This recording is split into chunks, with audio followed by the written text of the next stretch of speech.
Hello everyone. Last class में हम लोगों ने डिस्कस किया था history of physical education in Greece, जिसको हमने चार पार्ट्स में और चार ड्यूरेशन में डिवाइड किया था। तो Homeric period, Spartan period, early Athenian period and later Athenian period, जिसको हम गोल्डन पीरियड भी बोलते हैं।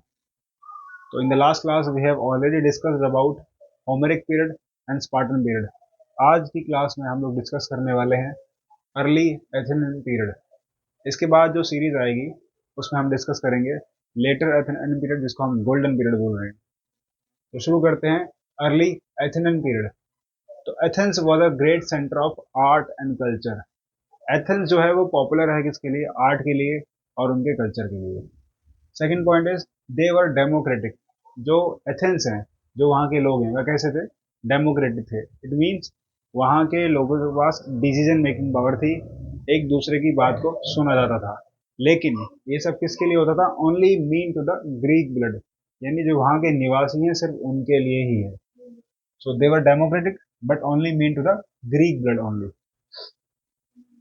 जिस तरीके से हमने आपको बताया था कि जो स्पार्टन्स है उनके लिए जो कंप्लीट एजुकेशन थी वो क्या थी? Mind and muscles. Mind and muscles. In the same way जो एथेंस है इनके लिए कंप्लीट एजुकेशन क्या है? तो ये लोग तीन चीजों पे फोकस करते थे: एथिक्स, एथलेटिक्स एंड मैथमेटिक्स। जब इन तीनों का समावेश होगा तब ये उसको मानते थे कि हाँ ये कंप्लीट एजुकेशन है। The first one is ethics and athletics, the last one is mathematics. अब जैसे ही बच्चा जो है 7 साल का होता था, at the age of 7 the boys enter the palaestra. यहाँ पर एक टर्म आई है पेलेस्ट्रा। तो पेलेस्ट्रा बहुत फेमस टर्म है फिजिकल एजुकेशन की फील्ड में। अक्सर यहाँ से क्वेश्चन बनते हैं कि पेलेस्ट्रा है क्या। तो palaestra is a wrestling school.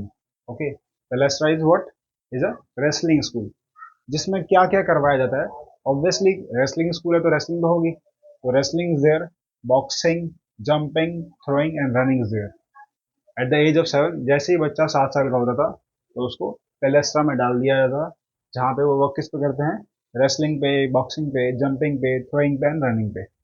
उसी तरीके से एक और स्कूल होता है जिसको बोलते हैं डिडास कैलियम। क्या बोलते हैं? डिडास कैलियम, जिसको हम म्यूजिक स्कूल बोलते हैं। तो इस म्यूजिक स्कूल में ऑब्वियस म्यूजिक पे काम किया जाएगा। Apart from that they work on the literature and for the arithmetic also. यहाँ पर उनको गणना यानी मैथमेटिक्स सिखाई जाती थी। और music and literature is there. Literature मतलब language is there. Now now we have another important term which is paidotribe. So what is paidotribe? जो उस टाइम पे वहां पर फिजिकल एजुकेशन टीचर होते थे उनको पैडियो ट्राइब के नाम से जानते थे। तो पैडियो ट्राइब, द पीईटी टीचर्स, इनको क्या बनाया गया? इनको बनाया गया था in charge of पेलेस्ट्रा।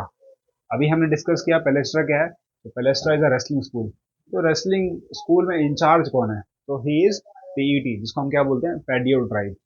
So you have to remember the term. अक्सर यहाँ से क्वेश्चन आते हैं। लाइक स्पार्टन्स, जिस तरीके से स्पार्टन्स जो थे वो फॉलो करते थे हेल्थ एंड फिटनेस को, यानी उसको बहुत इंपॉर्टेंस देते थे, सिग्निफिकेंस समझते थे। इन द सेम वे जो एथेंस है ये लोग भी क्या? हेल्थ एंड फिटनेस को बहुत ही तवज्जो देते थे, बहुत ही इंपॉर्टेंस देते थे। That's why they were health and fitness conscious. आज की क्लास में इतना ही। नेक्स्ट क्लास में हम लोग डिस्कस करेंगे लेटर एथेनियन पीरियड, जिसको हम गोल्डन पीरियड के नाम से जानते हैं। Do subscribe my channel. Thank you.